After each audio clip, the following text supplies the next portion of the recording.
I pledge allegiance to the flag of the United States of America and to the republic for which it stands, one nation, under God, indivisible, with liberty and justice for all.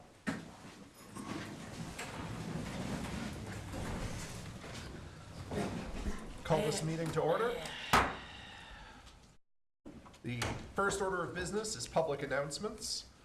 First public announcement, Fairfield's annual town budget meeting will be held at the Community Center on Monday, May 13th, 2019 at 7 p.m. Number two, the MSAD number 49 annual school budget meeting will be held at Lawrence Junior High on Tuesday, May 14th, 2019 at 7 p.m. Number three, the MSAD number 49 school budget validation referendum election will be held at the Community Center on June 11th, 2019. Absentee voting is May 15th through June 6th. Details may be found at www.fairfieldme.com. Number four, fourth quarter property taxes are due Friday, May 3rd, 2019. Number five, non-emergency services will be closed on Monday, April 15th in observance of the Patriots' Day holiday. Our second order of business is public hearings. Our first hearing is to hear public comments on the annual town budget meeting warrant. I declare this public hearing open. Anybody wishing to speak can approach the podium and sign in. Seeing none, I will declare this public hearing closed. But That's all right. Okay, is that you, Mike? all right, you can. Anybody who wants to speak should approach the podium. I just wanted to comment on the budget as I like what I saw. I appreciated all the little mistakes because it made me look in the mailing because it made me look at it more closely. So it's kind of like Easter eggs, you know, to find those. Yes, it livened it up, and yeah. So, oh yeah, and I also had a question on the sewer bond issue. With its 50% for the taxpayer, 50% for the user. I was wondering how, if you had the users pay for that bond, how that would affect the rate. Because the users are not only paying the user fee, but they'll be paying in extra taxes on that. So, funny you should ask. Funny, I should ask. I did some calculations this afternoon after you were in my office, and it turns out that in order for the ratepayers to cover their other additional 50% share of the bond, it would require rates to be increased $30 a quarter, which would be $120 a year per user of the sewer. And on the opposite side of that, it would roughly be a $27.50 savings per 100,000 in valuation on the tax side. Okay. So $27.50 per 1,000 in value. Okay. So that's not a substantial savings if you just went either way. So. No. Okay. No, but in turn would be a substantial increase for sewer users with a more than 53% price increase. No. Okay, thank you. You're Appreciate that. Anybody else wishing to speak?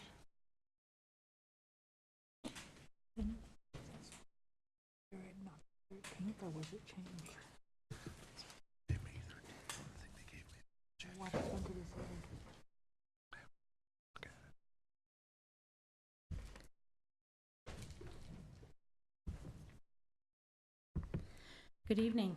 I apologize for not being a little more prepared, but one of the things, sorry, I'm Shelley Rudnicki.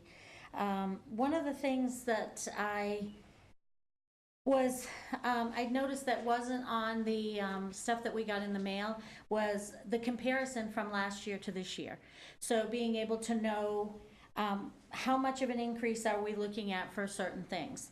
So if we take even Article 3, how much of an increase are we as a town increasing the What is that? That's the general government. So what is the increase from last year to this year?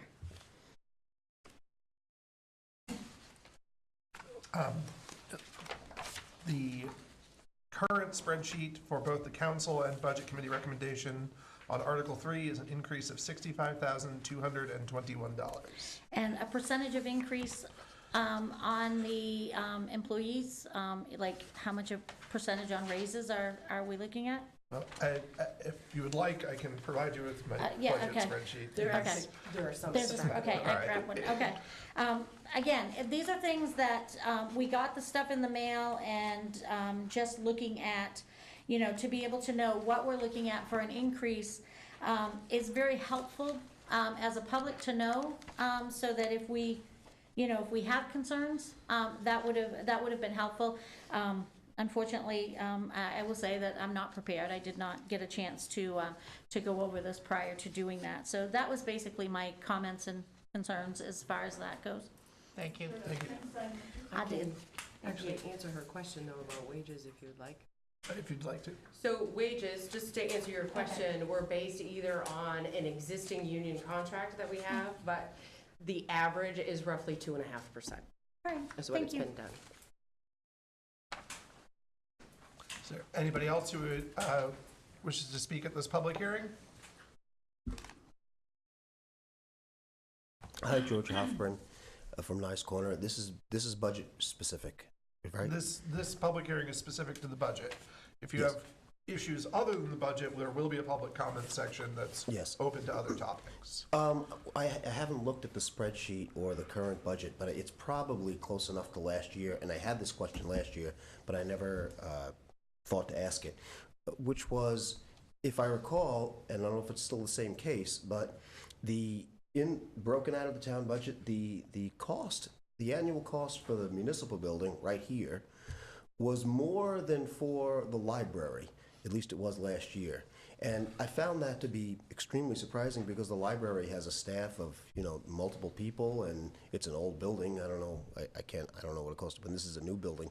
So I just wonder, is that still the case? And is there a reason why it is more for this building than the library for a year? The community center's budget is $33,000 a year. The library's is $194,000 a year, and Okay. was last year as well. Both of those departments have very little change for this year. Okay. I think I got that. When I thought of it was the actual town vote, and so at the town vote, it's itemized by such and such an amount for the library, and then such and such an amount for the municipal building. I think that's where I had gotten those numbers from, which is why I didn't question it at the time, because it seemed like it was a little late. Because you can only vote yes or no on a town budget. You can't question the actual amounts. Well, that does make sense. Okay, thank you very much.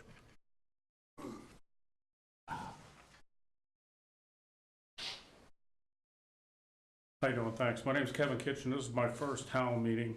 Just moved into town this past summer.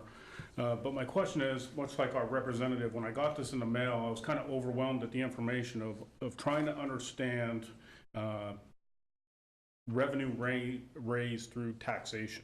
I guess my ultimate question is, are my property taxes going up? And if that's the case, I wish that we could put something in here that would explain, similar to the budget. I have the spreadsheet now. It's probably going to take me a week to go through and digest it. I got last year's, when I went to the town office, I got the budget and everything. I looked at it. I thought it was fair, but I don't know what I'm looking at. So I guess my question is, are my property taxes going up based off of almost everything says being raised through taxation?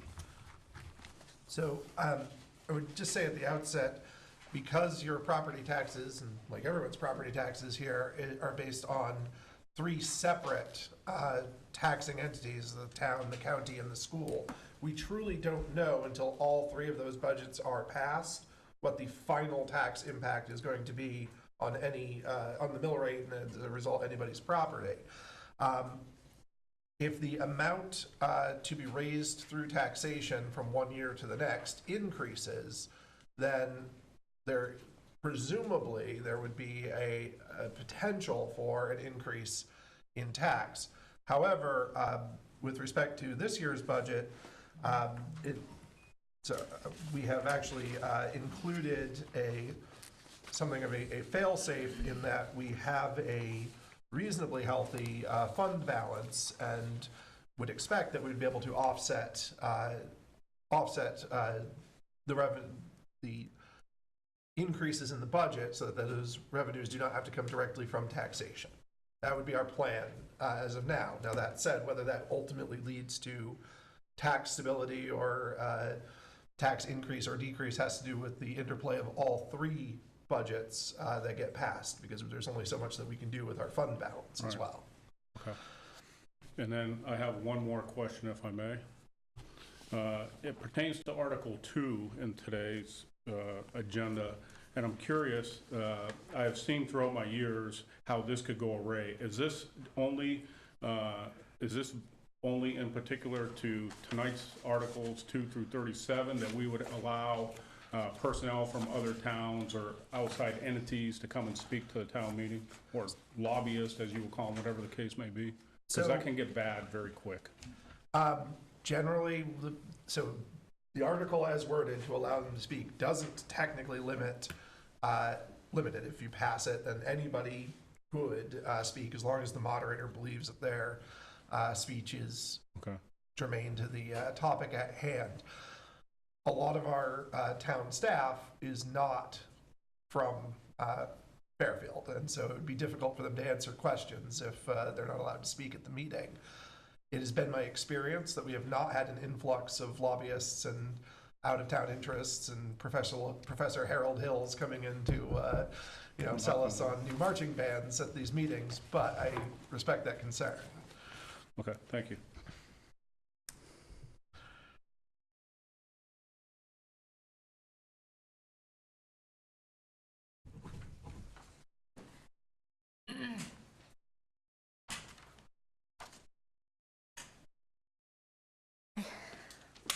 Guess I've got a couple more questions. I did get called on the carpet last year at the town meeting for not coming to one of these meetings and asking questions ahead of time, so I figure I better ask them while I'm here. So I'm looking, just briefly going over this and going over your your different items. Can you tell me what the increase, the $170,000 on the police budget, police department's budget is for? And I'll actually allow the police chief to answer that question. Okay. Oh, hi, Chief. So we have several members of the department that are retiring, and it's affected several different ways. The new employees that we're hiring, we don't know what their health insurance is going to be, so we have to budget for the highest amount of health insurance. The new employees that we may be hiring are going to have to go to the academy. There's schoolings involved in that. That's quite expensive. Replacing employees is very expensive in law enforcement. There's a 18-week course that they have to go to, and then they have FTO programs that are after that. And it also includes one position that has gone to the MDEA. We have one officer that's reassigned out to MDEA, and that is repaid through another line. So there should be another line in there that's about, I think it's $98,000. I didn't bring it up with me, but I believe it's $98,000. So that's offset by revenue that's being paid by the state. Okay. Okay. I'll wait. Wait, I got another question for you. So, and so I certainly understand everything that you just said. It makes perfect sense in ways. What I guess my concern is, and somebody that's out in the center versus somebody that's here in town, so I don't have a tendency to see the officers quite as much, but curious as to why we aren't utilizing Somerset County a little bit more, and why we are hiring additional personnel or replacing personnel when we could actually be looking at Somerset County. Especially, my understanding is the county budget's going up, and if we're not utilizing that more, seems to me that we could offset some of this, I would hope. So I don't know if that's something you can answer, Chief, or not. Well, no, I don't know that I can answer it accurately. My understanding is the Sheriff's Department has 2 deputies on at a time now. I'm not sure, it may be 3. Deputies for the entire county? Three deputies for the entire county, so they cover all the way up to Jackman and beyond. Since I have been here, I can think of 2 times maybe that they've come down to assist us, that they've been available. You know, it's a big county and they run all night long. So if that was going to be an issue, they would have to hire, they would definitely have to hire more employees, just like we are. Okay, thank you. I would just, as the county budget committee representative for Fairfield, I would point out that the deputy services that municipalities that do utilize the county get are not free to those municipalities. They do pay the county for those services. And I think we would certainly need to take a look at the cost versus potentially decreased response time given the availability. But so far, there hasn't been a big push on the county's side to increase the number of available deputies to do that right now. Okay, thank you. Like I said, some of it is just clarification, whether it's for myself or somebody that actually asked me that question. Certainly. So I certainly appreciate the clarification from whoever I ask it from, and I certainly don't want people to think that I'm asking questions just because, you know, that I'm against anything that, you know, that we're doing, but I always have clarifying questions sometimes. So my next question would be, and I'm gonna say that I'm gonna assume that I know the answer to this, but I'm not 100% sure. So the reason for the increase in the fire department, chief? Well, most of it is wages and benefits. Please go to the podium, Joy. The folks at home won't be able to hear your response. Most of it is wages and benefits. We've actually increased the operating lines very little. That's what we had to do. We're also trying to increase part-time staffing through the call company, so that you'll see, I believe it's a $6,000 increase in that, which actually saves us money from hiring full-time people. Another question for you. You're not gonna be happy with me. I just have another question for you, okay? Yeah. So my question, and would you like me to address this through the chair? If the chief is fine being addressed directly, that's fine. But if anybody objects, I'm then gonna questions will leave come it- from the chair. Leave it up to you. I guess the questions I have are, is we are now sharing services with Benton in a way, or we provide services to Benton more than sharing services, am I understanding? We share a fire department with Benton. We have a interlocal government agreement, and they pay a certain amount of the operating budget based on call percentage. Okay. And they're in that agreement, excuse me, If you're sick, I must. their yearly increase cannot be more than 5% of the total operating budget. And we're trying to get them to a point, right now it's 22% of our call volume is Benton. We're trying to get them to pay that share of the total budget. So they don't currently pay that share of the budget? They're pretty close, they must be pretty close. But it's 5% increases Remember what they're at. to get them to that point. Because we didn't want to hit them with a $300,000 increase all at once. So, I understand what you're saying. I should say, understand what you're throwing down. Sorry, it's, anyway. So, I understand that, but why should the taxpayers in Fairfield take on that budget, whether bringing them up to 300,000 or whatever? Why should the taxpayers in Fairfield be the ones that are taking on that liability versus the ones that are actually using it? because it actually lowers our budget, I think this year, $204,000. Am I still okay? Are you okay with this interaction? Or? It's kind of over Until the chief says that he objects to it, I'll let it continue unless it becomes repetitive. Oh, and then right, no, I'm we'll cut it trying to be off. very careful that way. So my concern is if they are receiving 21% of our services and are not, or they're more than that, or whatever, they're not paying for the services that they're receiving from us, we wouldn't need the personnel to cover that amount of time. So if we didn't have Benton in, so it's not technically saving us money. Yeah, no, you would still need the number of personnel that you have today, even to just cover Fairfield. When you're talking, I think last year there was 1,400 calls. 20% of them were in Benton, so you're now down to whatever that figure is. I can't do it in my head. That's fine. I'm fried today. I can't either, so we're good. Okay. If I may just offer, just for information on this, both the council and budget committee recommendations with respect to the fire department budget are projected with Benton's contribution being at $204,205. As a percentage of the total fire department budget, it's actually approximately 23%. Okay. So it is, at this you. point, about commensurate with the call volume. Okay, thank you. So they have caught up.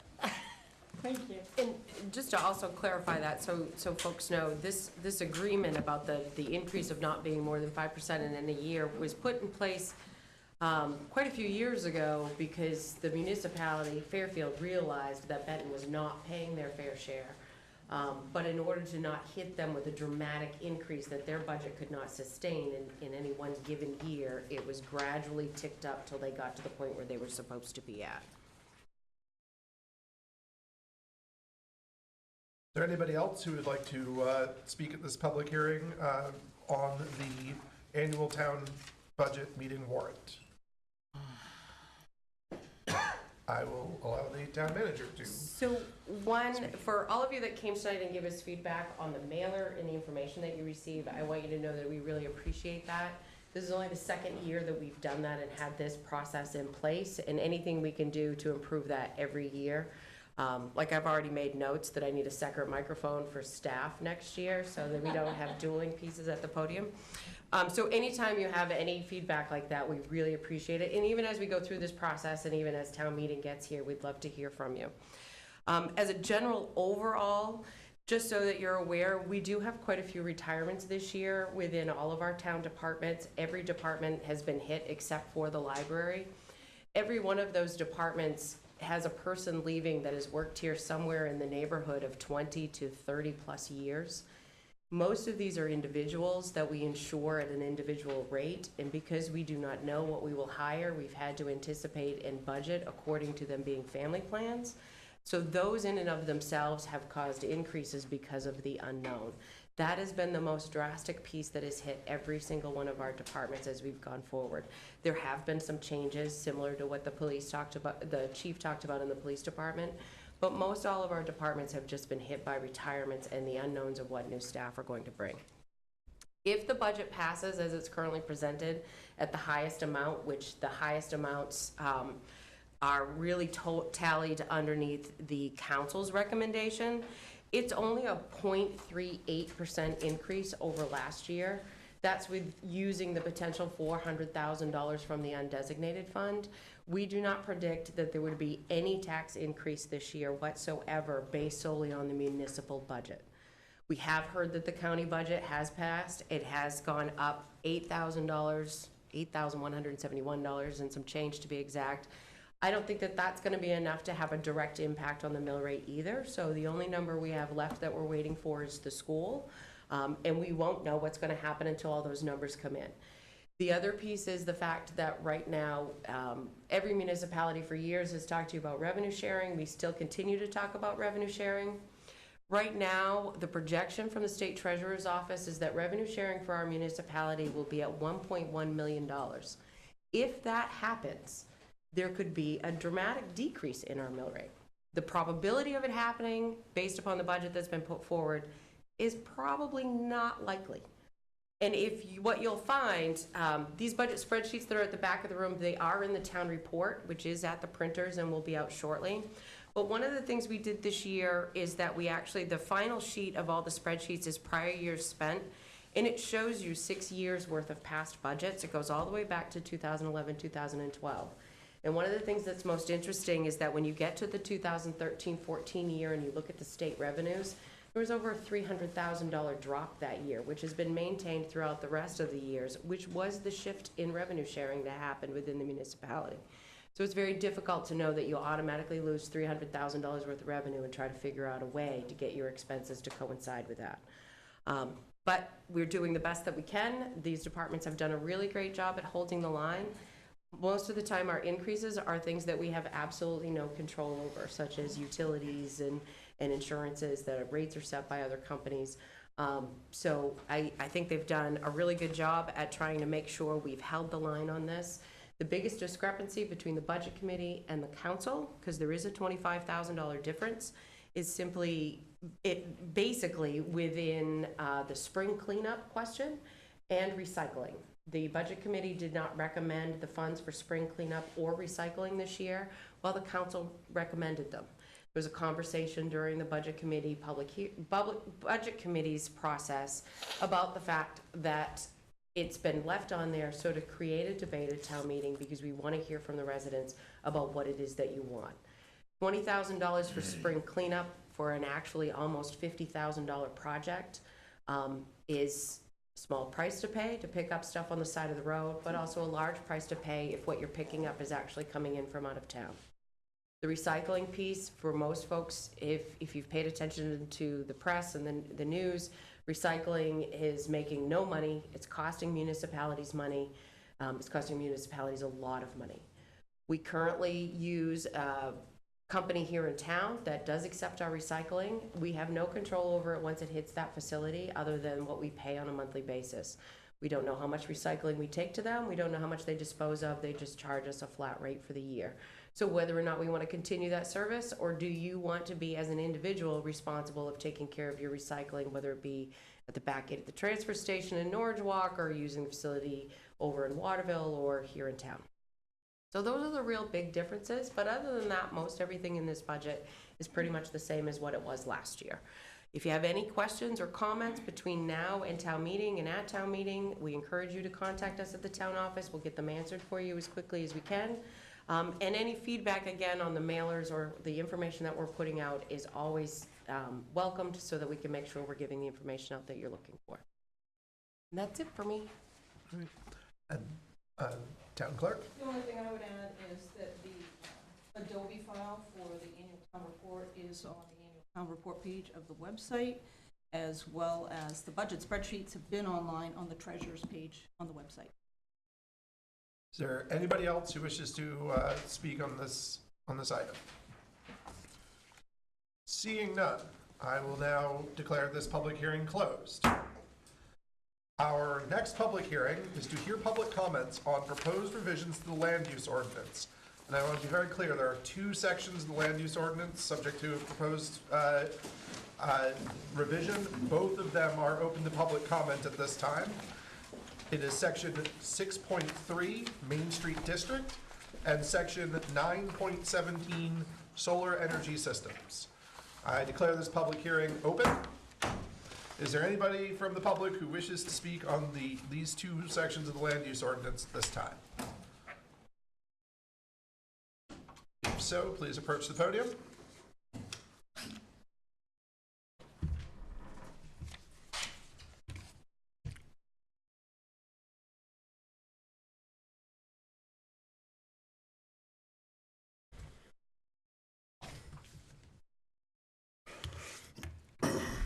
As you know, I'm Scott Weeks. I'm from the Shawmut Village up on 365 off 201.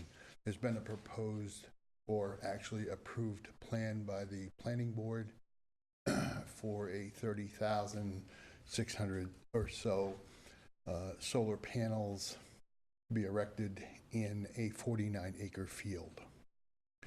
My question today is, why are you amending or possibly amending 9-1 Solar Energy System Line 5 to reduce the setback from, if you read your ordinance, 100 feet or 35 feet or 10 feet in a rural residential zone?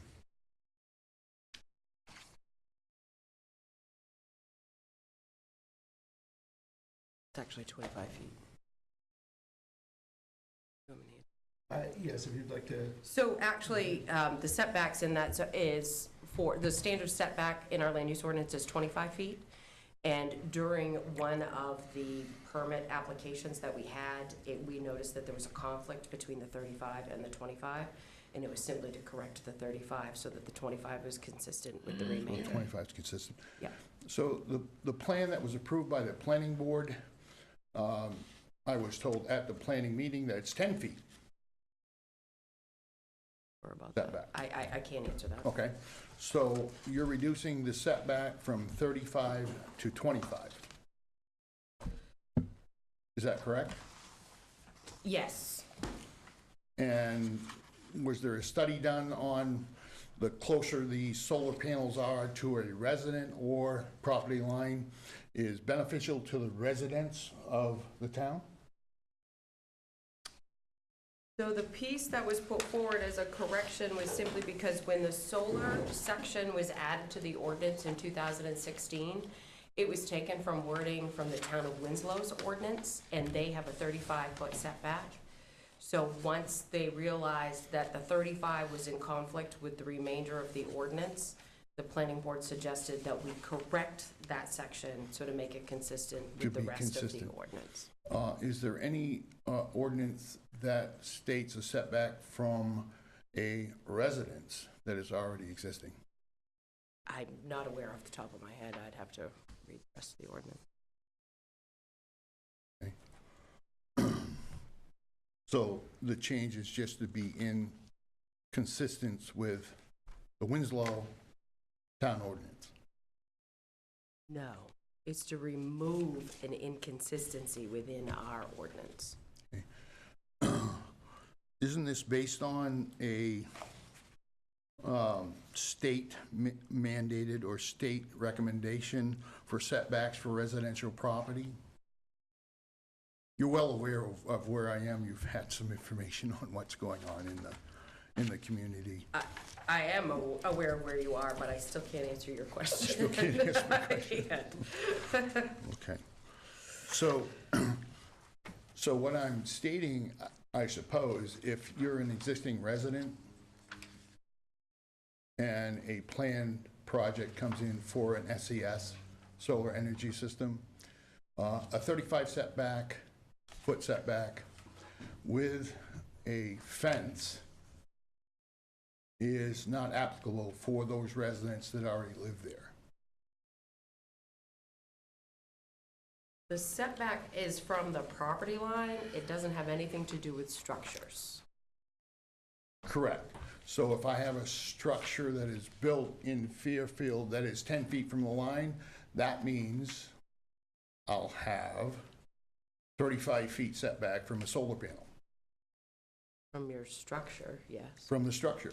So the town is proposing a change that will allow a resident that is 10 feet from the line, because that is the ordinance now for a structure being built in the town of Fairfield. It is allowing a solar energy system to be built 35 feet from the line. Is my math correct? I mean, I think the simple answer is that the proposal in the ordinance is that a solar energy system can be built 25 feet from the boundary line of the lot on which it sits, because that's the setback. Correct. And that is irrespective of the location of any structure on another lot. So what you're saying is, yes, a solar energy system can be built 35 feet from the front window of any structure that is existing. If a structure is 35 is 10 feet from a boundary line. Again, in I can, Yes. I believe the ordinance says I can build a structure 10 Right. feet from the property line. If the math in the ordinances puts 35 feet as a minimum between a structure and another installation, then Residential, that would be the- rural, Right. residential rural says, the ordinance says that I can build a structure 10 feet from the property line. Yes. Now you're proposing that a solar energy system, whether it's 30,000 units or 100,000 units, can be built 25 feet from my front window. Well, no, 25 feet from the boundary line of the property. And since If my you're- boundary line is 10, if my structure is 10 feet from the property line, that would be 35 feet. Right, but you just said 25 feet. I just want I'm to sorry. be clear that Excuse me. we're not reducing it to a 15-foot So setback. my objection would be, in any solar energy system, would that affect the residential value in the town of Fairfield if you built solar systems 35 feet from a residence? Mr. Weeks, at the risk of sounding incredibly blunt, we don't ultimately, once an area is zoned and there's an approved use, we don't rezone it based solely on private property interest. Understood, sir. And I really can't answer your question of Very whether- understood. whether Very it will, understood. But you're do that. proposing to reduce the setbacks. Right, So but- therefore, I'm saying, why would you reduce these boundaries in a set where a residence is 10 feet from the line? So it's not a reduction in the sense that this was just an oversight that only applied to solar. Anything else could be built 25 feet from the line. If it met the ordinance. If it met the ordinance, which Okay. almost, there's a substantial amount of industrial activity that meets the ordinance. The for ordinance says rural a minimum of residential. 100 feet, But no less than 100 feet. Have you read the ordinance? I have, and I will say I'm not completely, I haven't memorized all of the setbacks. That said, Nor I. Thank you. that said, the intention has been to allow for a 25-foot setback consistent with other parts of the ordinance. And it was never the intent that there was going to be a different setback solely for solar farms. If you look in the district assignment, rural residential, placing a commercial or industrial site within the rural residential zone, do you know what the setback is currently? I don't off the top of my head. I suspect you may have read this more recently than me. I most certainly have, I'm sorry. So my objection is making that setback closer, when my feeling, and I speak for maybe residents in that zone where they would like to install one of these energy systems, it would be a larger boundary, not a shorter boundary. So the proposal to shorten that setback is not in the direction where me as a taxpayer and a resident would want to see. That's just a simple statement. An industrial zone is made for industrial zones, not residential zones. Just as a piece. So while you were talking, and I appreciate the time because I was able to find it. Thank you, Michelle. So, Thank you. the biggest reason, and now it's coming back to me now, we discussed this quite some time ago, and we held off for the other piece that were also part of this change to do these together. So the whole section about the minimum setback of 35 feet from property lines was removed altogether. It's not changing it to 25, it's not changing it to anything, we took it out. And simply because of the fact that you're correct, the land use district itself has a table per zone that dictates what the setback is. So like in rural residential, the front setback is 50 feet, but it's 20 from the sides and the rear. So what we did was, because this specifically said 30 and it set it apart from everything else, and we treat no other business like that within our ordinance, it was removed. In knowing that whatever development, if allowed within that zone, would be governed by the existing setbacks that were already set per zone. Okay, so that table is on page 30 of our land use ordinance, the dimensions and the standards. I've read it Yeah, thoroughly. so that's there. So, and there's different setbacks depending on where you are. So rural residential actually has 50 foot from the road, but if you get over into commercial, it's only 25. Well, it's 10 feet on the side. Accessory structures are, yes. Yeah, accessory Yeah, structure. on the sides. What do you Yep. consider a solar panel? An accessory structure or actually a structure? I'm not sure how Nor am the I. planning board Nor am defines I, them. Michelle. I don't And know. I'm And sorry. I don't know what has been approved. I know there's only one permit application that I've been to for the solar, and I do know that it was set with a 25-foot setback because it's actually in a commercial zone. So Right, it wasn't, right. Well, we there's don't recent- have the 10. It was considered the minimum. Yep. Thank you, Michelle. Yep. I appreciate that. But there has been a plan, an SCS plan, approved by the planning board on March 1st for I want to say BSD, I'm not sure of the name. It's a 30,600 panel plan to permit, and I'm sure, have you signed a permit yet? Or is there a 30-day waiting period after the planning board actually The approves conditional that? use permit is usually, I don't It sign is. those anymore. So, and a conditional, and again, I'm sorry, conditional permit has to weigh residential property and the promotion of that residential property and the neighborhooding properties. So what and again, I appreciate your patience with me. Residential property should come first in the town. We're the one that pays the tax bill to hire the town, essentially, to govern our tax base, the budget. So if you're placing SCS systems in residential zones, those valuations really are affected. Appraisal value, maybe not. Valuations, as far as market value, those are affected dramatically. They're diminished, in my opinion. So my plea is, if you're reducing, and again, I know you're reducing that just to be a standard with other plans. If you're reducing that standard in a residential zone, my plea is it's diminishing values and the residents' value that live in Fairfield. That's my only point. Okay? Thank you for your comments. Thank you. Is there anybody else who wishes to speak on the issue of the proposed revisions to the land use ordinance? And there are two proposed revisions, so either revision that you want to speak on, this would be the time to do it.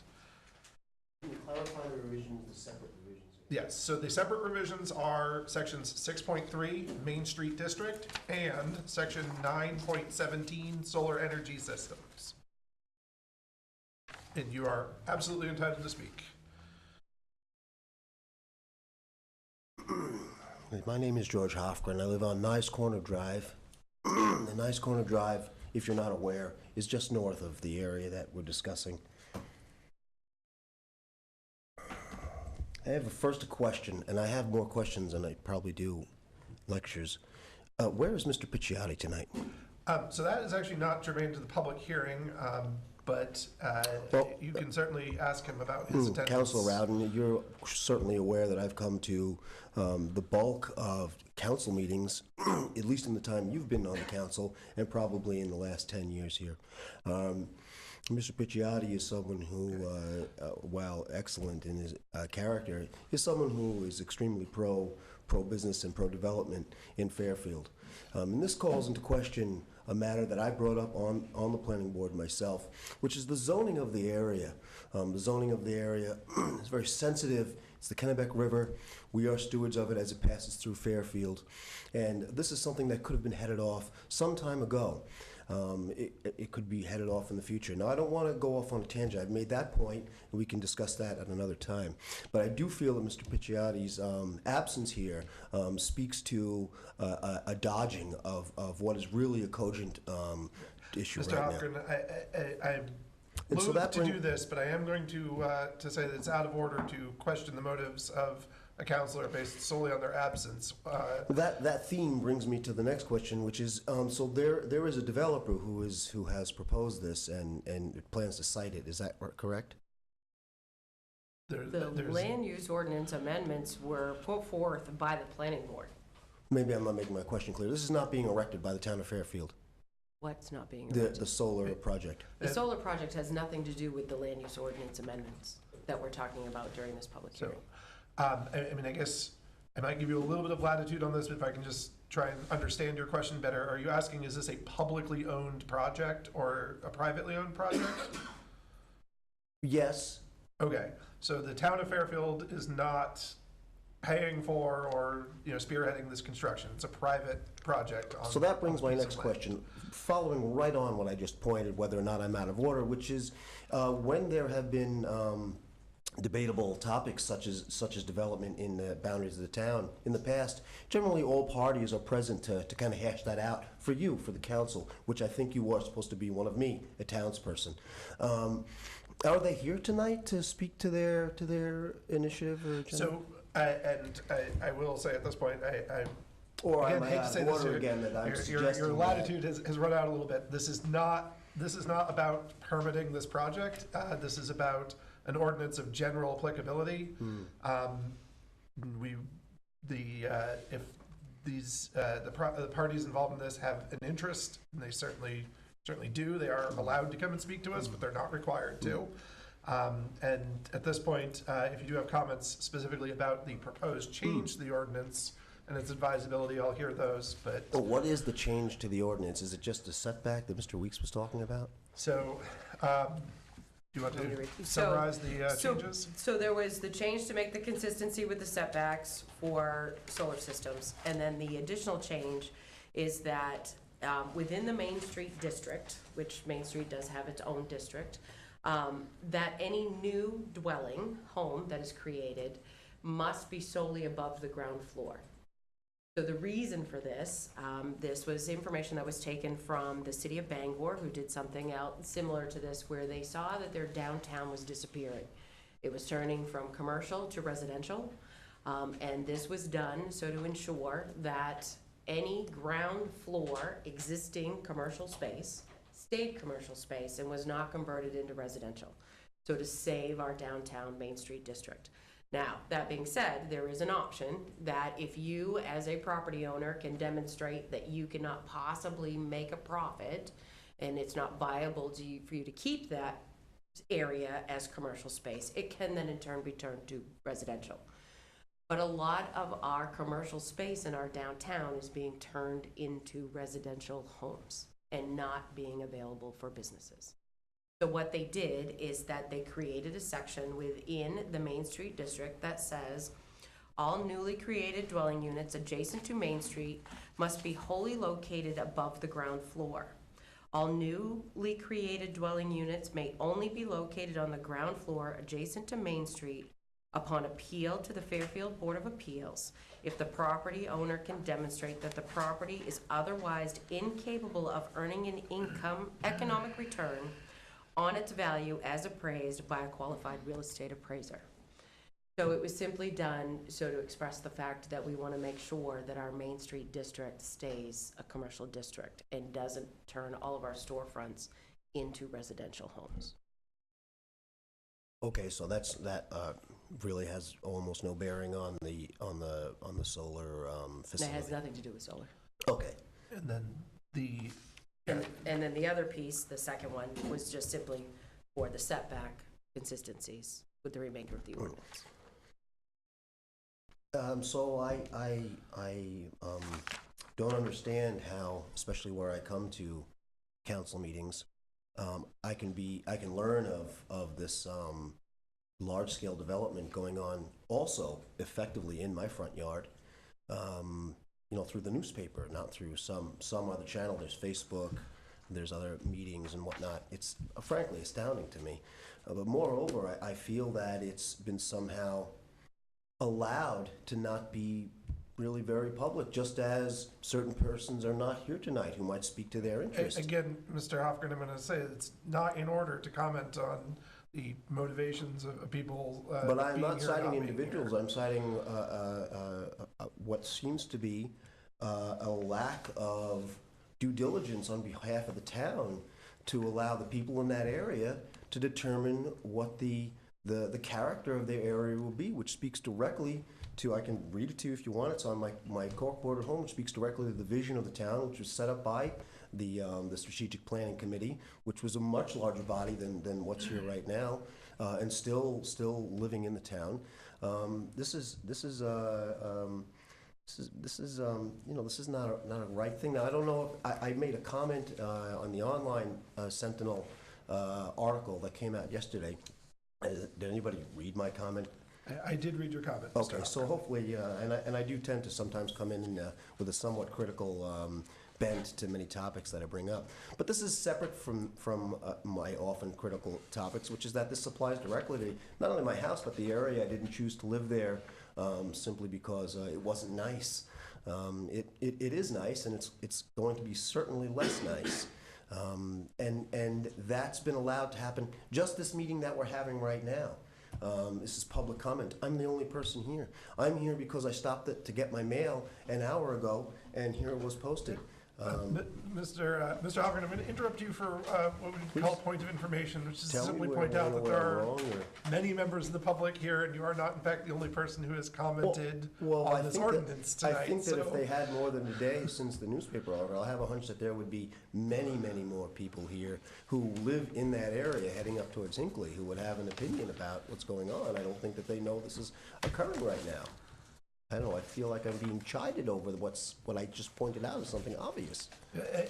I'm not chiding you, I'm just correcting I a feel certain like if impression I was that sitting you've in given. any of the council chairs and you were coming up here speaking on behalf of not only your neighborhood, but a historic vista and area, that I would be extremely sensitive to what you're saying. Mr. Hofgren, I appreciate that you've come to speak. I was only correcting what appeared to be a factual misstatement, but you are entitled to continue your But I'm comments. not entitled to continue to enjoy an area directly off the Kennebec River in Fairfield, Maine, crossroads of central Maine, which continues to maintain a pastoral, bucolic, lovely aspect that I'm not entitled to. And I wasn't entitled to it 2 weeks ago, and I wasn't entitled to it 3 weeks ago, and I wasn't entitled to it 3 months ago when I could have strode into certain offices and said, that's really nice, but maybe some alteration can be made where everybody can win. None of that took place, and that's unfair to those of us that live there. Look, I'm speaking in vain. You're not going to. In fact, I'm not even talking to you, Mr. Radden. I'm really talking to Mr. Town Manager through Actually, you. I'm just going to, just in the interest of pointing out order, comments are directed to the chair. So while you may intend for her to hear this communication, that's Okay. fine. Okay. You will please continue to direct your comments to the chair. I certainly will. But I don't feel that the town council is the active body in terms of this licensing project. And I do think that there are people who have allowed it or disallowed those of us who would be vocal about its impact on us in our area to be recognized and be involved. And I almost feel like Mr. Weeks is speaking up, but I feel like he's completely disempowered, quite frankly. I don't feel like he thinks he really has a chance. And probably he doesn't, and probably I don't. It's sad that I should come to a town meeting. This is really a very nice area. I really have determined to spend my life there. And this really is an impactful situation that goes beyond just me. It's wrong that I come in here and I'm making these comments simply because I can make the comments. I'm not making these comments because I feel that something's actually going to change as a result of it. And I think that if we actually polled the people not only in the area, but maybe even in Fairfield itself, the result would be a little different than what we have thus far. Can you speak? Can the town manager, because I see that all the other department chairs, can the town manager possibly speak to what I just said? So I will ask the town manager to speak to the issue of, to the extent there has been a question as to whether there was adequate public notice of the proceedings for the planning board and today, if somebody can answer that question. Certainly. So there was a public hearing that was posted in the paper as the requirement for the ordinance, and those that are abutters received notification for the project. Now, for the ordinance amendment, which is what we're talking about, that publication also was in the paper and was posted. So not on Facebook and not through any sorts of mailings? They're and on you our didn't go door to door in website, that they're area and let people know what was on, going on? we don't do mailings for when there's ordinance amendments to everybody in town. We don't do that because any amendment to the land use ordinance affects absolutely everyone, which is why it comes with a legal requirement of posting in the newspaper. It has to be posted twice, correct? At least 2 different times it was published in the paper, and it's also been on the town's website since we've known that this was going to happen. And I had noticed that the town clerk wanted to be recognized. Is there anything further you would like to add? The manager covered almost everything except that because there was a delay with how the meetings were scheduled, it's actually been online longer than it normally would have been. Almost a month. It's Okay. Yeah, Alright. I just don't see a month as being a time frame with which you would gather people's attention for the magnitude of the project. I think if I'm correct, we are talking about 46 acres? So I'm going to direct one further question to the town manager on this point, which is the process for giving notice of these issues is governed in part by charter and also by ordinance, correct? Correct. And have the charter and the ordinance been complied with? Yes. And so, Mr. Hofgren, I would suggest that if you have concerns about the manner in which notice is given, to the certain extent that may require a charter revision, and would certainly, if you want to address that in more broadly in other public comments, you can certainly talk about your displeasure with general notice provisions. Well, it does strike me as, I don't know, maybe it's obvious to me, and not, maybe I have a different idea of what should be obvious, but to me it strikes me as obvious that the entire industrial zone that follows along the river in that area is a relic. So the appropriateness of the industrial zone is not the subject of this public hearing. However, in the interest of keeping this topic germane but still preserving your legitimate interest in commenting to us, there is a general public comments where you can have 3 minutes to talk about any subject you like, and that is next on the agenda. So if you have further concerns that aren't related to these specific amendments, I would invite you to come back up to speak at that time. Okay, so I just have one last question then. What is there that I can do to prevent this area from losing a critical piece of its character, and then that affecting my neighborhood, my property values as well? Ultimately, Mr. Hofgren, I would suggest that you speak to the candidates for local office and vote as your conscience dictates on that point. I agree that not only should I do that, but I think the people in the town will do that, but I think that they are disenfranchised, and so they just won't show So up to vote. enfranchisement is something that you can address in more general comments if you would like. You can't make people care. That's something you can do. At this point, I'm going to say agree. if we've reached the end of the Right, there was no kind of specific, then we'll semi-pointless for me to come up. move it on, but you are certainly welcome to come back up and speak when we move on to public comments. Yeah, I will, okay. All right, Thank you very much. no problem.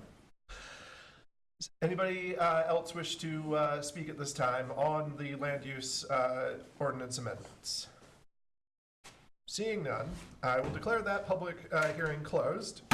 Our third order of business are public comments, and this is the time when members of the public may speak to the council on any item or reserve the right to speak on a specific item that is on the meeting agenda when the item is addressed. This is the time for general comments not related to specific topics in the public hearings. There is a 3-minute time limit on those comments. And is there anybody from the public who wishes to speak at this time? Mr. Hofgren, I will grant you 3 minutes. Yes, I'll speak briefly, I'm sorry, but only just so that if some dialogue, positive or consequential dialogue at least we can have some seed planted here. It's just that I wonder, am I alone in thinking that the industrial zone in Fairfield in that area is something that's a legacy from when we had an actual industrial period in Fairfield, such as Mill Island Park and whatnot. I don't see where today's planning is inclusive of industrial development at the river. And I just wonder, am I alone in thinking that? I'm asking for your personal opinions. So if you will yield such time as it may consume to the town manager, I will allow her to answer your question as to why that's No, I'm still not asking there. the town manager, I'm Okay. asking the council. Do you personally feel that we should have an industrial zone? Like, let's say there was no industrial zones in the town. Would you say, well, where do we want to have possible an industrial zone or whatnot? Just how about right here, along the stretch of the river? Is that something that you would do, or would you choose another area? I'm suggesting that that's some sort of a legacy that should have been questioned before now, and I'm asking you for your feedback on that. So if you want to yield the time to me, I can try to answer that question for you. So there is not a formal industrial zone in that area. The uses that we're talking about are uses that may be industrial in character, but are allowed under the land use ordinance in the rural residential zone. And there are currently several businesses that make use of the fact that those uses are allowed in that zone. So there's an engineering firm, and there's a furniture retailer, and there's a place for people to purchase farm equipment and antiques, and business gets conducted. I don't see any of those as being industrial in the sense that they are not. That's one level down below. That's commercial, basically. They're not making a product. They're not transferring raw goods. There are definitions for industrial. None of those are industrial. And to the extent that that is the definition of industrial, I don't know that there is current industrial use in that zone. Well, except for a solar generator is an industrial use. So. Well, not under the definition of a place that receives raw goods and creates products. And I guess unless the sun is a raw good, but then we're receiving it everywhere. But theoretically, that area was identified in the comprehensive plan as being an area that could be open to greater commercial and industrial use. And I would suggest that you review the 2014 comprehensive plan if you want a greater understanding of their I'd love to, but I was there at that time, and I was there long before that. And the reality is that you can just look back through the maps. It's been industrial zoned as far back as I know of. So I still think that this is just a legacy. No one has either thought of a better place for an industrial. Like, for instance, there are parts off the Green Road where if you wanted to have a genuine facility where you had trucks coming in and out, whatnot, that would make logical sense. Sappi, for instance, has moved their operations away from the river, as in most places. Fairfield seems to be holding out on this one little location where, first of all, most of the actual industry isn't even there, like the Dragon plant. But I just don't. Again, I will just ask you: does it strike me as odd that we have just an open industrial opportunity area right beside the river, shared with other, pastoral and neighbors? Does that strike you as odd?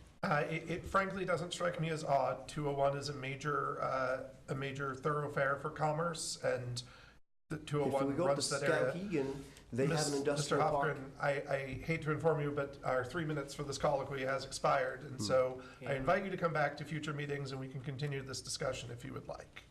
I can only do so where I see that it actually goes forward for the betterment of the town. I continue to not get that impression, which maybe explains why my comments were such in the newspaper. Okay. Thank you. Does anybody else wish to make any comment at this time? Certainly welcome to do so.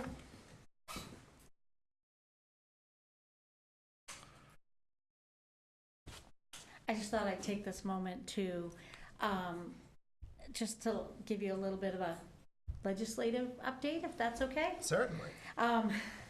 We are currently in the process of dealing with close to 2,000 bills that that have come across this year. I'm currently on the Education Committee, and we are dealing with a significant amount of those bills. I've spent most of the day, or all day in Augusta, dealing with several of those bills through education. But we are moving forward with the work. The budget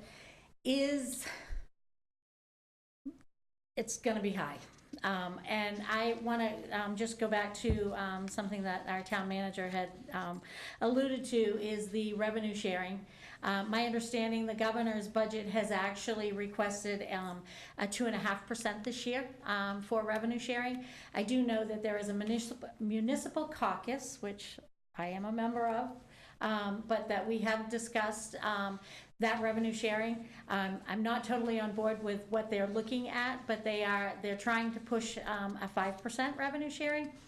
I don't see that happening. I don't see that getting off the appropriations table. You'll probably get closer to the 2.5% that the governor is looking at. So that is one thing. Again, until we get to the part where the appropriation is actually in that, and we've had some meetings, started having meetings already with the appropriations for the different committees so that they know what kind of budgets that are coming out. And I will tell you, I'm quite disappointed in some of the budgets that are coming. Education alone, I am very disappointed with, because the education budget is an increase of 36 positions in the department to an excessive amount. And I think that, I'm one of those people that are on the conservative side, that we need to look at where we're putting our money. And I keep hearing ka-ching in my mind when a lot of these bills are coming through. So keeping that in mind, I don't see it being more than the 2.5%. If you get the 2.5%, I think. Which I think is less than what we get right now, which was 2.8. Oh, okay. Somebody told me I thought it was 2. The last time it was used, the law was put in place so that it automatically went back to the original 5.5% for this fiscal year. And then, so nobody's anticipated that it would be at 5%, because we just don't know, and revenue sharing has always been an unknown. And then when the new governor's budget came out, we saw that instead of the law just still being allowed to go into effect, that it was being backtracked. And I think the 2.5 is less, because I think we were at 2.8 for this year. So I'm hearing a couple of different things on that, and I'm not on the committees that are dealing with that, but I certainly. We won't know until you adjourn, we know that. We won't know a lot of things until we adjourn. That's why we don't commit taxes until July. Yes, there is a lot of that. So, but I will say that it has been an interesting process. It's a very busy process. I'm in Augusta at least 4 days a week. I just found out that I'm on 5 days a week starting next week. So I am more than willing to talk to anybody at any time if people have any questions or concerns for me. I've been receiving and trying to answer emails from constituents. I do my best to answer the emails from Fairfield, Mercer, or Smithfield. I get emails from people statewide, but I really try. So one of the things I would ask, that if anybody, if you know anybody that is reaching out to me and they have not heard back from me, to please have them put right in the heading that the town that they're from, whether it's Fairfield, Mercer, or Smithfield, because it'll get my attention, and so that it doesn't get overlooked. So I am trying really hard to make sure that I am responding to the constituents from this area.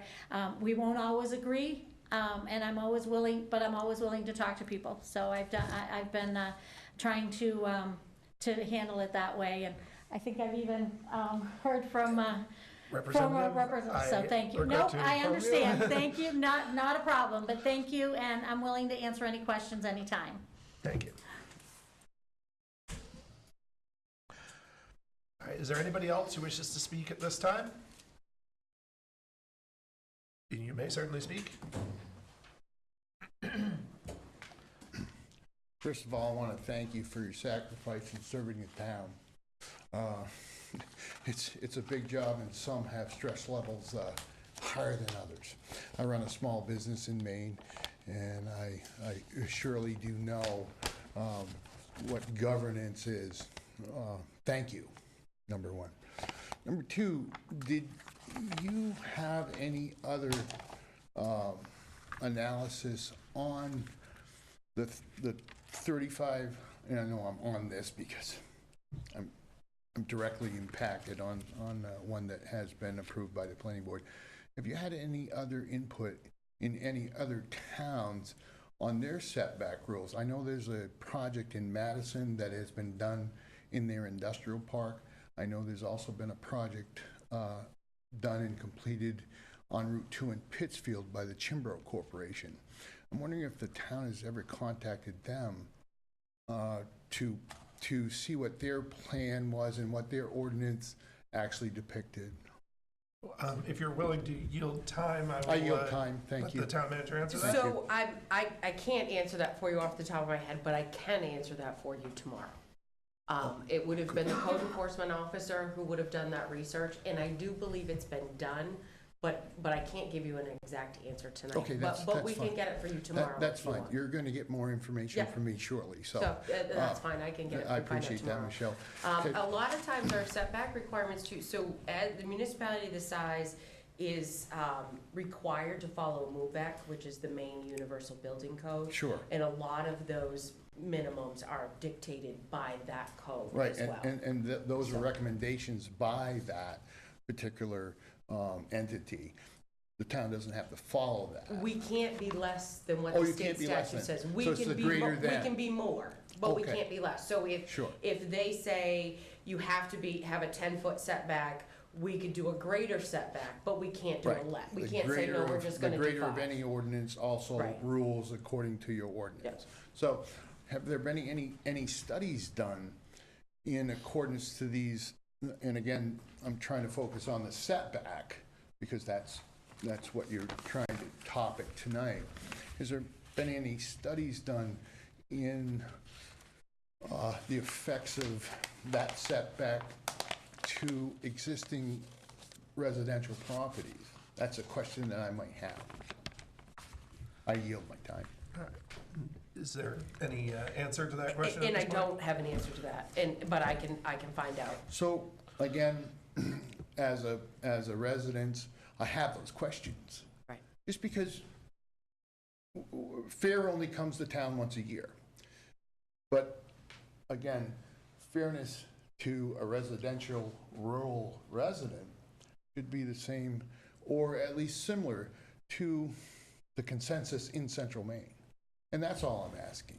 I am not aware of anything that's currently in existence, Okay. so I have been following solar for 5 years. It's a great project. And I'm not aware of anything that's Well, currently I- out there in existence again, about its effect on. Commentary on on that. This pieces. is a great, great solar energy, not impacting the land, not impacting the environment, yet residential. I yield my time.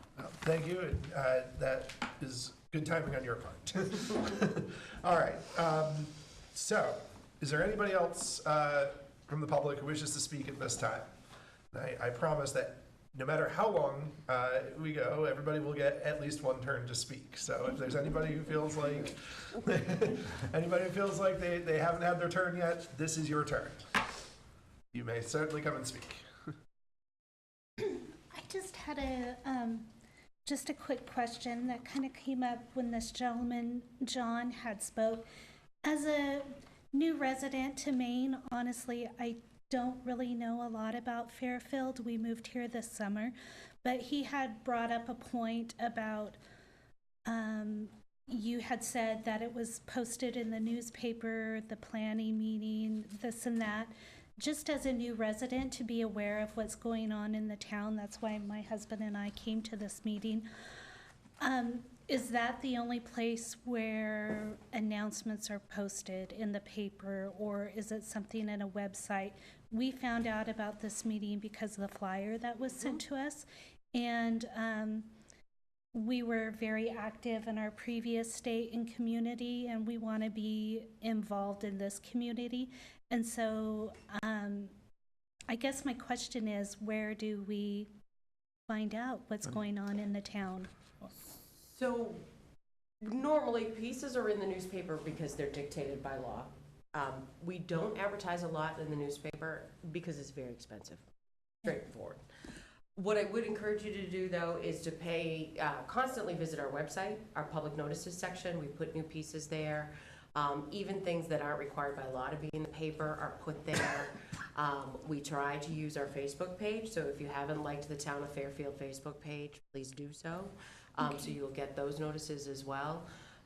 We post as much as we possibly can, either in our office, we share things. There are other Facebook pages as well, so the library has one.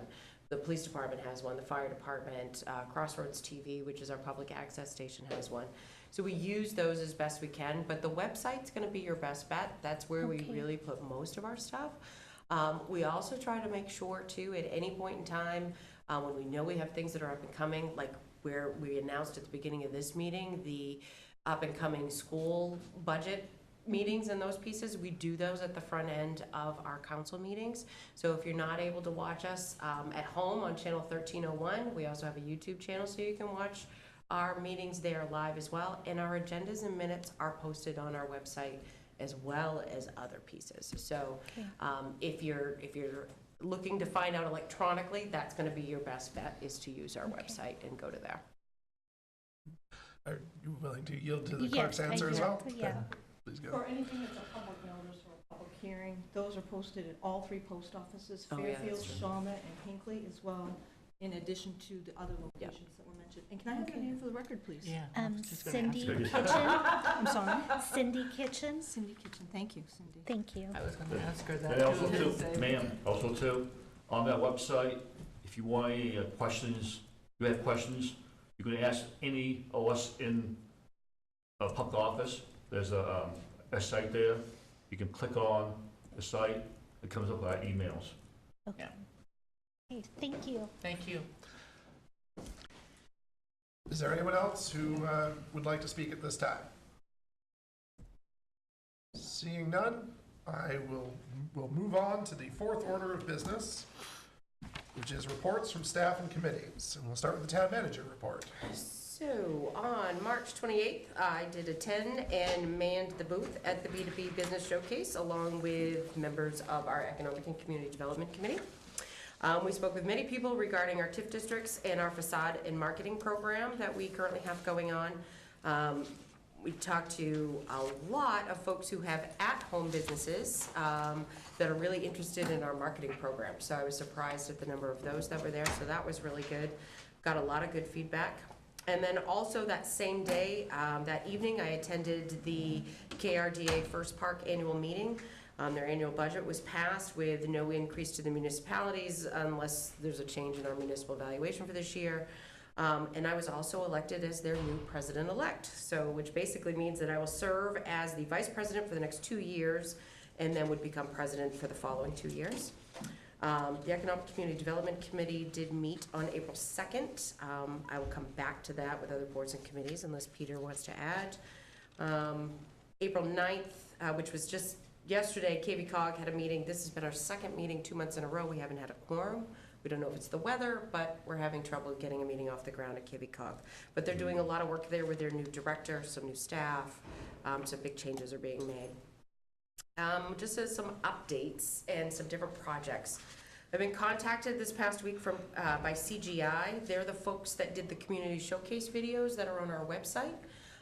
They're going to be redoing the videos in the region. It's been spearheaded by Somerset County that's on board, and they're going to be doing quite a few of the municipalities, so that will be coming over the course of the summer. As we've mentioned before, the town report is at the printers. We anticipate hopefully within the next week we shall have those in the office in various locations.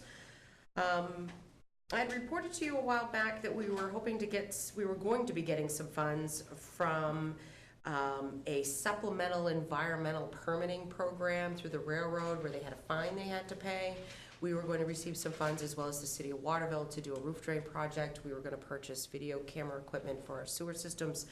We found out recently from the state that the railroad is contesting that payment that they had once agreed to, and so the state will be taking them to court and we won't get any of that money. So we will be looking for other alternatives to see if we can find some grant money to fund this video recording equipment, because it is still a vital part of something that we need for our infrastructure.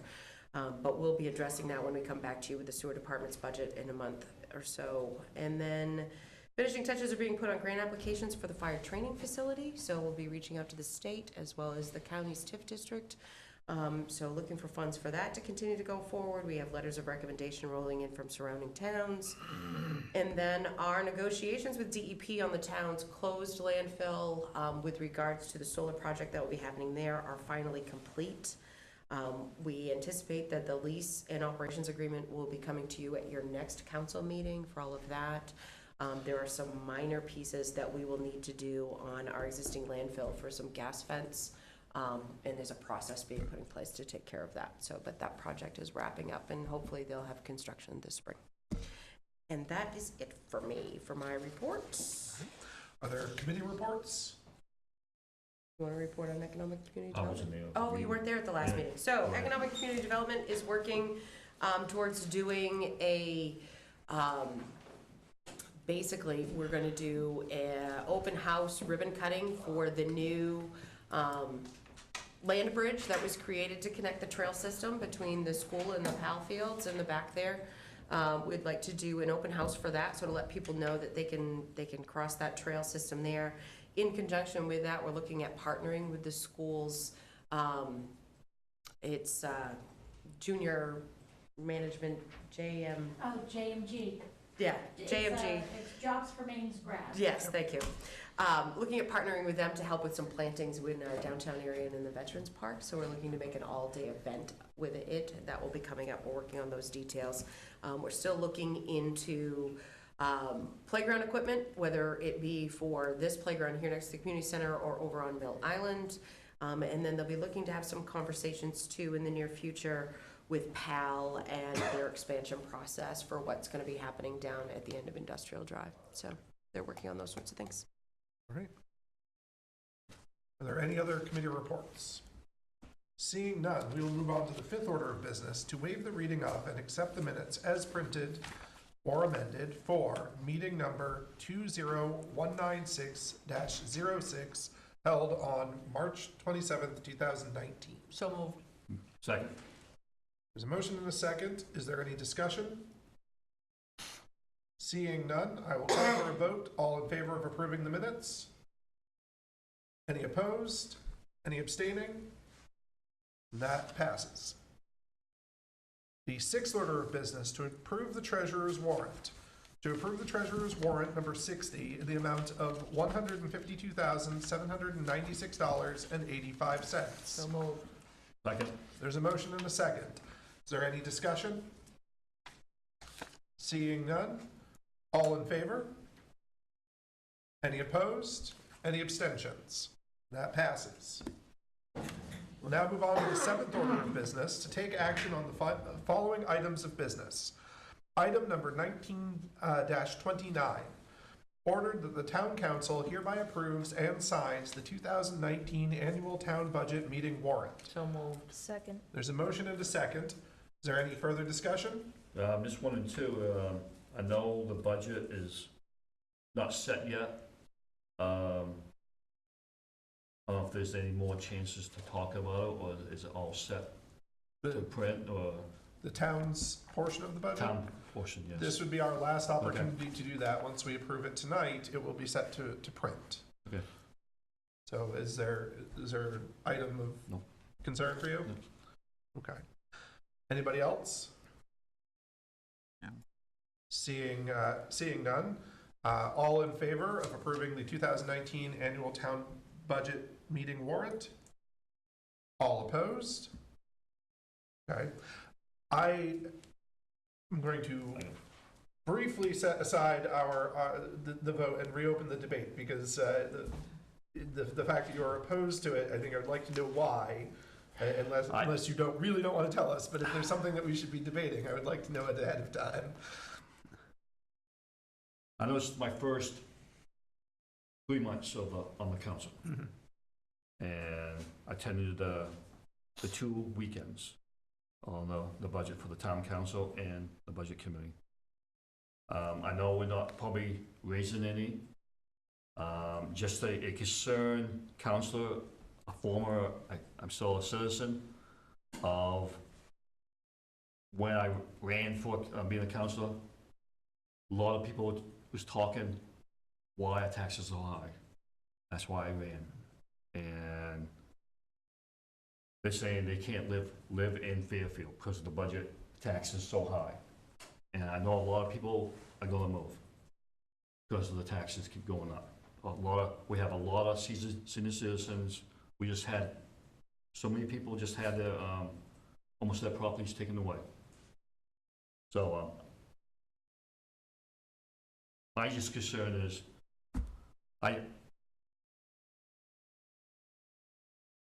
why keep going up on it? Why can't keep going down on it? So, because this is our last opportunity, and ordinarily I would say I would not suspend the Right. vote just because Correct, somebody voted correct. no, but because this is our last opportunity before a very significant and legally binding action where this goes to print, and the only further opportunity to amend this is the town meeting, do you have specific proposals for amending this budget that you'd like to put forward today? Not really, no. I just want to make my concerns, I'm speaking for the town, for the personnel, members are not here or watching, just on their concerns. And I will say you are entitled to vote however your conscience dictates. I just want to make sure before we set this in stone, if there was something you still wanted to bring to the table, that you had the opportunity to do that. To the table as well. Okay. So at this point, I am actually going to move to reconsider that vote entirely, and we're just going to reopen this debate. So I'm making a motion to reconsider. Second. There's a motion and a second on the motion to reconsider the previous vote. Is there any debate on the motion to reconsider? Seeing no debate on the motion to reconsider, all in favor of reconsidering the previous vote, which if you vote for this, it will allow us to reopen the debate and you can discuss what you want to discuss. There we go. Well, just make it clear, that's all I'm asking, is make it clear what I'm voting on, okay? Is anyone opposed to the motion to reconsider? Any abstentions? Seeing none, that vote is now reconsidered. I will again say that we will consider item number 1929, order that the town council hereby approves and signs the 2019 annual town budget meeting warrant. Second. Well, first I need a motion. Motion. A second. All right, there's a motion and a second. I will now open debate on this topic. And my understanding is you now have a proposal to debate? I do. All right. Considering the fact that there are other towns that we are adjacent to, we are not the only town that has a high tax mill rate. I mean, Waterville has a high tax mill rate. Clinton has a high tax mill rate. Winslow has a high tax mill rate. The cost of living in Maine is high, and a lot of people find it difficult to even retire here if you're on Social Security or disability or whatever. The cost of living is the cost of living. No matter where you live, taxes are gonna go up and the cost of living is gonna go up. And it's unfortunate, but that's how it is. Mr. Lawrence? Yep. My background, I'm a fellow employee for 30 years. I had to live 5 years without a raise. I did it. I keep seeing the budget going up with raises and raises. I know the contracts. I understand that, but what I'm saying is that even with myself, I mean, through 42 years, my husband has had illness upon illness upon illness, and I have worked 2 jobs at the same time while he has had to stay home, and I've run from one job to another job, back to another job, back to another job, 16 hours a day, sometimes 5 days a week. So I know how difficult it is to pay your bills. However, you know, it doesn't matter where you live. I mean, electricity goes up, everything goes up. You get a raise, and by the time you get the raise, somebody else has gone up on the bills. And it's difficult to live, period, in this, I don't know what do you want to call it, era, you know, the year 2019. And from 20, 30 years from now, it's even going to be worse than that. So, you know, we have to stop and think about, you know, Our elderly are disabled. It's difficult for them to pay bills. It's difficult for everybody to pay bills. I pay taxes too. You pay taxes. We all pay taxes. No matter where we live, we're gonna have things that we need to pay, regardless.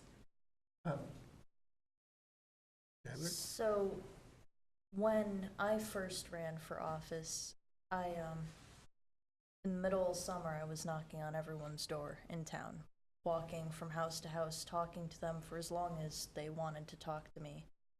And I heard complaints about everything, but the common factor was that cost of living is expensive and they'd like to see that changed. But the thing that I said to them was, we as counselors can do the best of our ability to provide the services you expect for the tax money that we're asking. However, because of the way that our money system functions, as minimum wage goes up, as more dollars are printed, our money becomes worth less. Our dollar is worth, I forget how many cents less than it was worth 30 years ago. My dad blames me for the price of gas being over $1 because according to him, it was 99 cents or under until October 14th, 1995. I don't know how to check that, but it's apparently my fault. So the town doesn't get a special price on anything, and if we tell the union contracts that we're not gonna meet their terms, then we're gonna have to find new employees, or we're gonna find ourselves a shut town. Just like frankly. Peru and other towns, which we're heading that way. So unfortunately, our job is to try our best to improve the town without being a burden, but something that I would recommend on the side of arguing for senior citizens and people with restricted budgets is our social security system is flawed. If you start out receiving $100 a month, for example, because I don't know how much you receive in the end, I'll probably get nothing. That amount doesn't ever go up with cost of living. No. And you never get, it's not designed for you to get what you put in. You won't live long enough.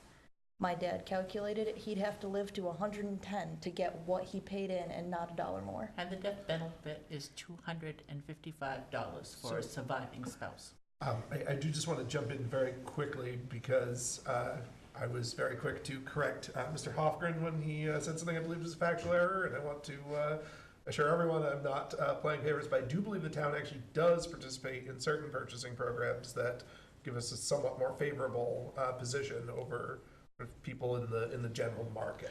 Well, I was saying from the side of, it's not like a town with a lower mill rate would be getting gas for Right. ridiculously We don't pay. cheaper. It's not like, Right, it's not based on our income, but as a town, we are able to participate in purchasing differently than somebody going to the gas station and filling up their car. yeah, like, don't we have an agreement with the school or DOT or someone for that? So we have multiple agreements on various joint purchasing pieces, but yes, we have an agreement with the school and DOT when it comes to purchasing fuel. Yep.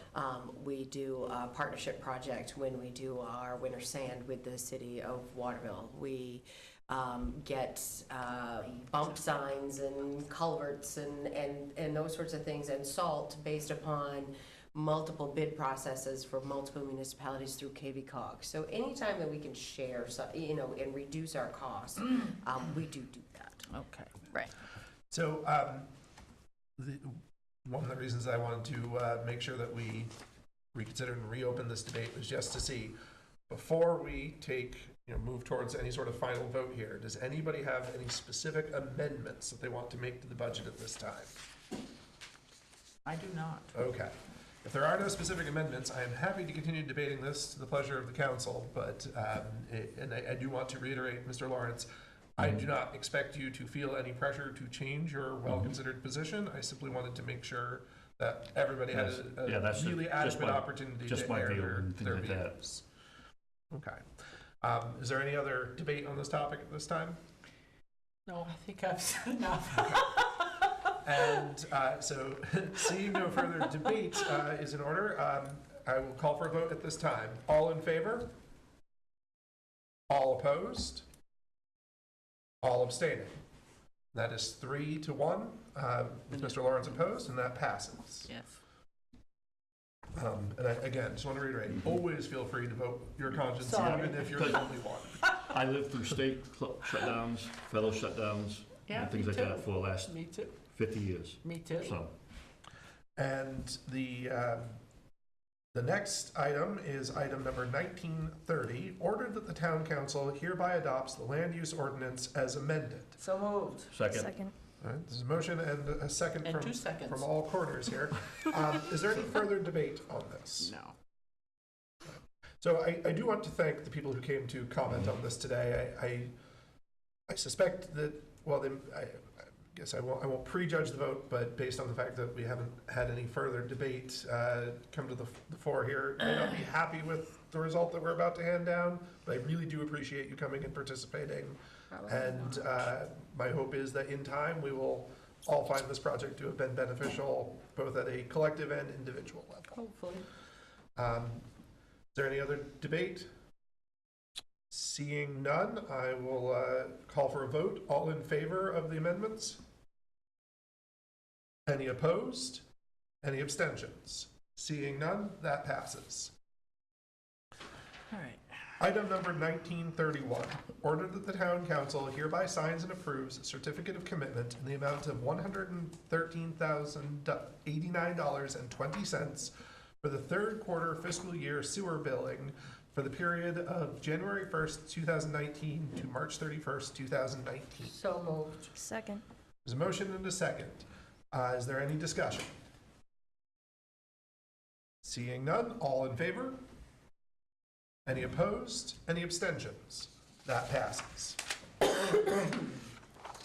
Ordered that the town council hereby confirms the town manager's appointment of Nolan Allen as police officer for the remainder of a one-year term to expire on the date and time of the town council organizational meeting in January 2020. So moved. Second. There's a motion and a second. Is there any debate? And ordinarily, we have an opportunity to sort of introduce the new potential officers. Is he there- here? He is actually on the road right now. Okay. Not We here. could have him come in if you'd like. Well, if it would be detracting from his duties, we can certainly meet him at another time, but if you want to say a few words about him, that would be appreciated. We can definitely So, make sure this happens in the future, though. Pardon me? We'll make sure in the future that if we're Yeah, we'd doing a like to meet him. confirmation, we have them. Yeah, Yeah. and he is out on the road, and We don't want to take him off his duties. Officer Allen was one of several candidates that applied for our full-time position. He's currently completing his degree at Unity College. He will be done on May 13th, excuse me. His first day as a full-time officer will be May 20th. Oh, excuse me. Then we will submit his paperwork to the academy. That is a 18-week process once he's approved with that. That should take place sometime mid-next year. The academy is actually so overwhelmed with new applicants in the state that they have added one more training session through the 2-year cycle that they have. We will probably help with a little bit of the instruction over there. All of the instruction that occurs at the academy is free. Departments donate their offices to go there and train, and we'll have an officer there. So he will begin on the 20th. He is actually working tonight. He's working in a part-time capacity so that his training is up to date, and by the time the 20th of May rolls around, he'll be ready to work the road. You'd confirmed him as a reserve officer previously. Yeah. All right, excellent. Thank you, Chief. Thank you. Is there any further discussion? Seeing none, I will call for a vote. All in favor of the confirmation? Any opposed? Any abstentions? That passes.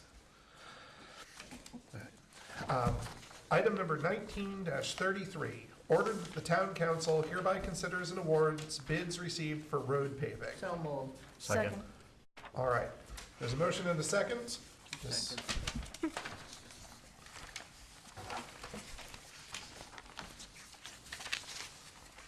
Recommendation is for the bid from Pike Industries.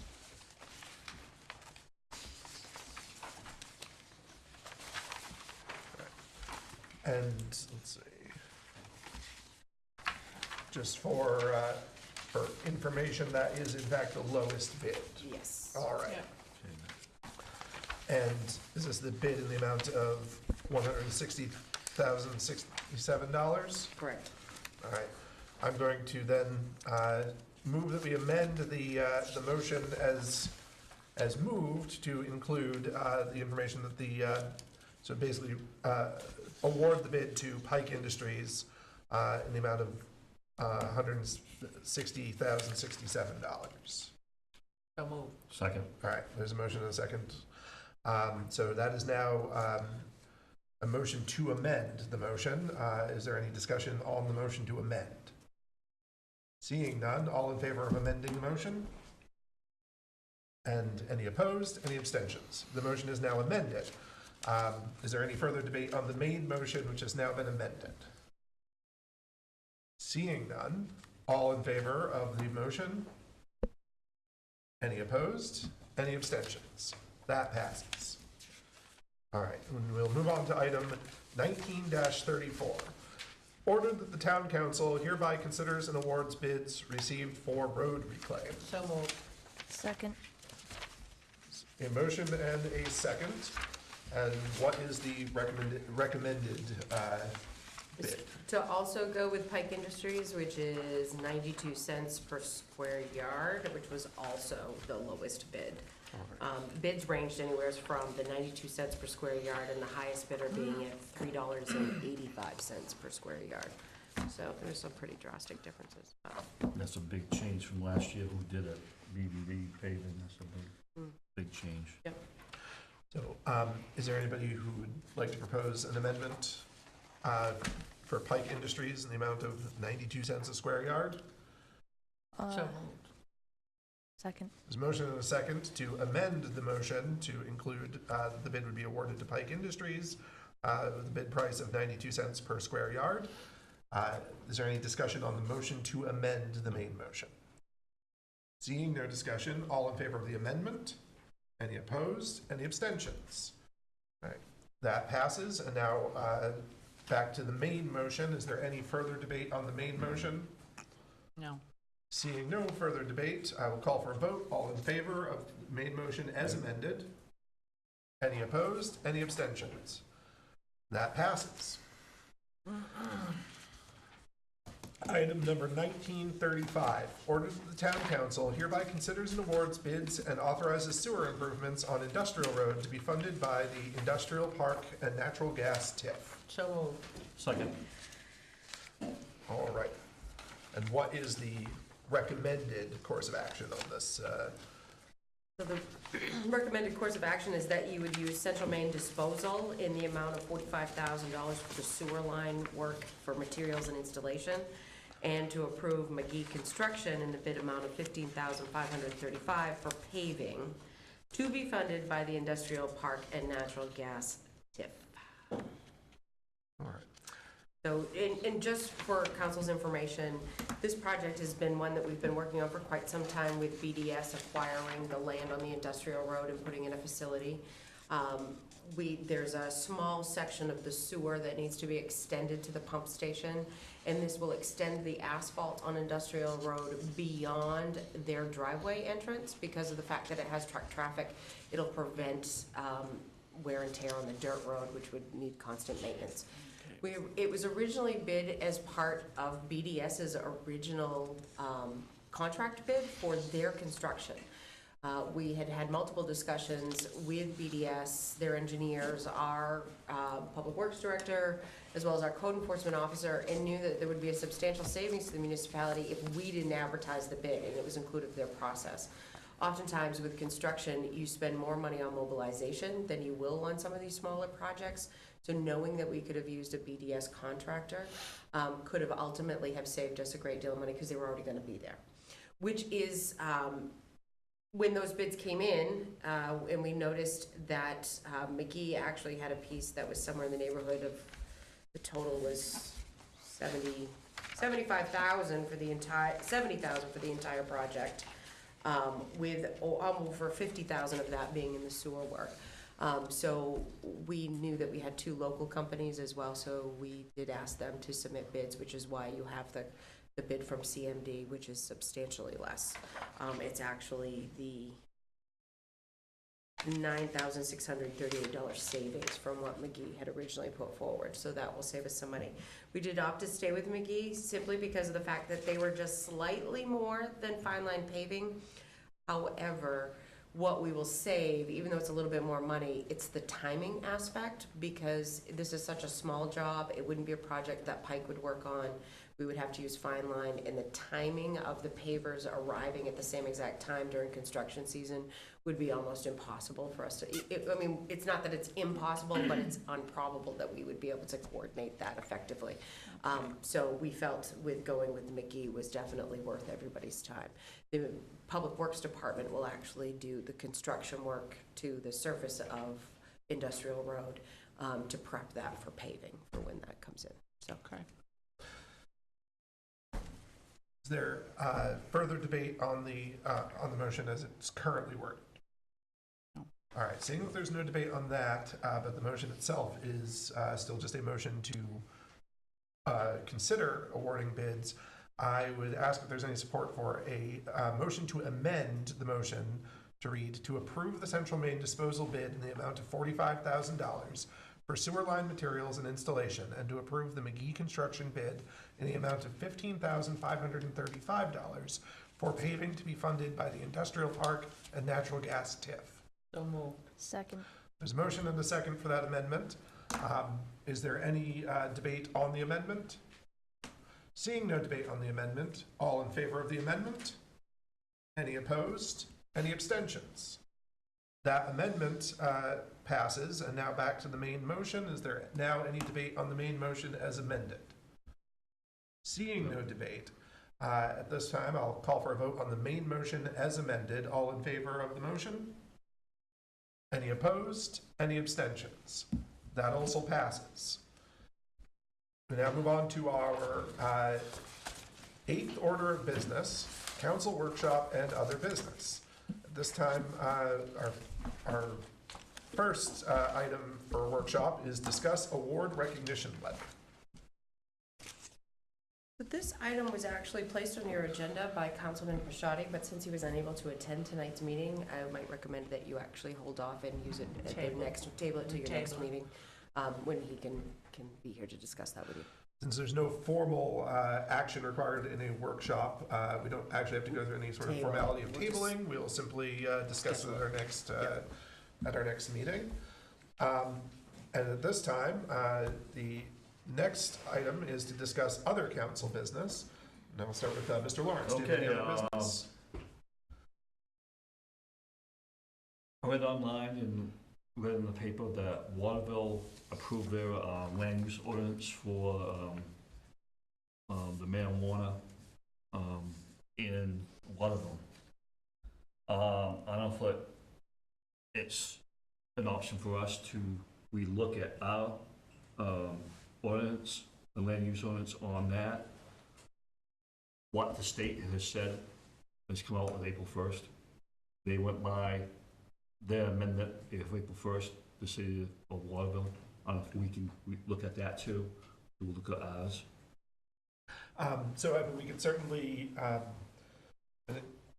the next logical step in that, if it's something that the council wants to look at again, which it sounds you certainly do, and I think that makes it worth at least having a discussion about it, is we could make it a workshop item at a future council meeting. We can gauge the interest of the council as a whole in revisiting that issue. I thought I'd just bring that because I saw it. Certainly. And then from there, if there are substantive changes that would be supported or which people feel strongly should be put to another vote, we can certainly discuss how to move that ahead through a workshop item. Okay. All right. That's it. All right. Councilwoman Busk. Yes, actually, I do have three things I would like to say, actually. Number one, I want to remind everybody that, you know, when a town council person is not here, there are extending circumstances. Sometimes there's a death in their family, sometimes they're ill. We all have lives, we all have circumstances that come up, and we cannot always be everywhere that someone wants us to be at. So I would just like to not offend anybody, but I would like to say, I mean, I lost my mother this past week. My mother passed away. I'm here. I could have taken the option of not being here. But there are extenuating circumstances at times where town council people, state representatives, or other people cannot be everywhere that somebody expects them to be, regardless. That's just how life works.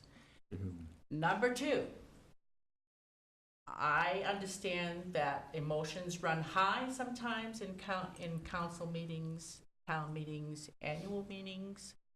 But we all have to remember that they are 3-minute limits. Now tonight, we did give some people some extra leeway on that. I really think that that was a little over the top, but it's at the discretion of the chair. But again, 3 minutes is 3 minutes. So we need to remember that as well. And that's all I have to say on that. I thought I had a third one, but I forgot it by the time I got to it, so. Anyways, that's the end of that. Councilwoman Chandler? No, I don't have anything tonight. All right, well, so I do first want to extend my condolences to you on the passing of your mother. I do want to address the issue of time limits. My understanding of our policy is that our time limits apply to public comments. However, public hearings are truly the public's really only opportunity at times to directly address us about very specific issues that will become matters of law imminently if not addressed. And it has not been my understanding that it's been our practice to extend the 3-minute time limit to that, in part because of the valuable information we receive from the public in that process, and also the public's much more heightened concern about being heard imminently and to their to their full pleasure on those issues before we take final and substantive votes. So I do want to actually thank everybody who commented during the public comments section for generally limiting themselves to the 3-minute timeline. That actually was pretty well adhered to tonight. I did have the third thing, I just remembered. Was May the 2nd changed to May the 13th? Because I have that in my phone for the annual town meeting on May the 2nd, and from this part here, it says the 13th. 13th. Huh? It's the 13th. So there's nothing on the 2nd? No.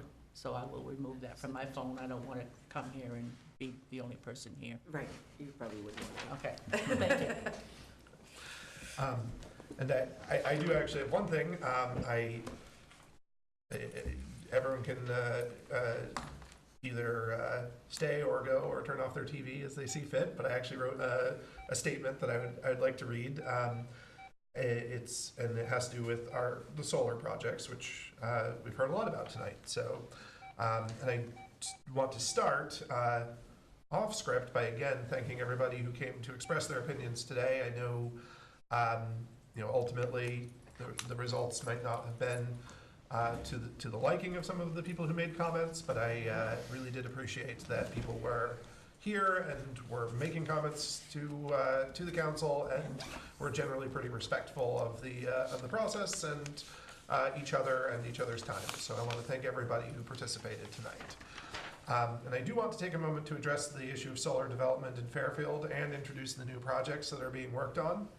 For a long time, the town has been working to attract investment in large-scale sustainable infrastructure projects that help to both modernize our industrial landscape and offset taxation of residential property. In the time I have served on this council, large-scale solar electricity has gone from a pipe dream to a long-term goal and is now on the cusp of becoming a reality for Fairfield. This is a tremendous time for our town. Fairfield is now a demonstrated leader in the push for sustainable energy and may soon be among a handful of municipalities nationwide with renewable energy generation capacity that meets most or all of its electricity needs. Although energy from these projects may be bought and sold all over the region, the scientific reality is that Fairfield residents will soon be able to know that the electricity flowing through their wires was produced here without hurting the environment. In addition to the environmental gains of offsetting our power use with clean and renewable solar, there are significant economic gains for Fairfield as well. The 3 large-scale solar projects now in various stages of planning present a combined investment of $55.6 million in our town. One project will be paying to make use of land that was previously a town landfill, converting a lot which had little economic potential into a driver of a renewed economy for our town.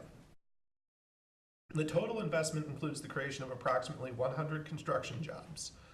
Furthermore, the equipment and improvements made to these sites will generate much-needed tax revenue and allow us to finally move toward the goal of moving away from a tax base which disproportionately burdens residents to one that is based upon a healthy business sector reinvesting part of its profits in our collective success. I also want to be very clear about what the town has and has not done in order to make these projects a reality. First, I want to assure everyone that no public money has been offered as an incentive to any of the 3 companies that have chosen to bring projects to Fairfield. This means there have been no subsidies, special tax measures, or promises of credit enhancement agreements from the town. This represents the, I'll clarify, there's no public money from the town of Fairfield. I can't speak to state or federal programs that they may have participated in, but we as a town have not contributed any money to these projects. This represents the commitment of this government that public money will not be used in ways that benefit private businesses over public interests. And it is my hope that it may serve as a future model for development in our community, ensuring that the public receives the full benefit of investment without shouldering financial risk for private entities.